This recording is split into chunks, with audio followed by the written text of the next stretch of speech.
আসসালামু আলাইকুম, মই আব্বাস আলী আৰু আপোনালোকে চাই আছে মোৰ YouTube channel voice mistake YouTube চেনেলত আপোনালোকক মানে ধন্যবাদ জনাইছোঁ।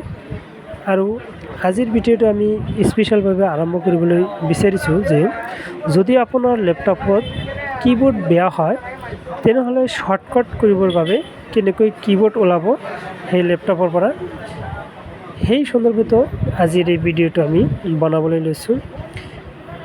এতিয়া আমি আপোনালোকক দেখাম যে কেনেকৈ লেপটপৰ পৰা আমি সেইটো অন কৰি ল'ব পাৰোঁ। তাৰ বাবে আপোনালোকে দেখিছে এইটো কীবোৰ্ড, আৰু এই কীবোৰ্ডৰ পৰা যদি আমি এইটো আমি বেয়া পাওঁ, মানে বেয়া হয়, তেনেহ'লে আপোনাৰ কম্পিউটাৰ যাব আৰু কম্পিউটাৰত গৈ ষ্টাৰ্ট বাটন অন কৰিব। তাৰপিছত ইয়াত দেখিব পাৰিছে কণ্ট্ৰল পেনেলত যাব।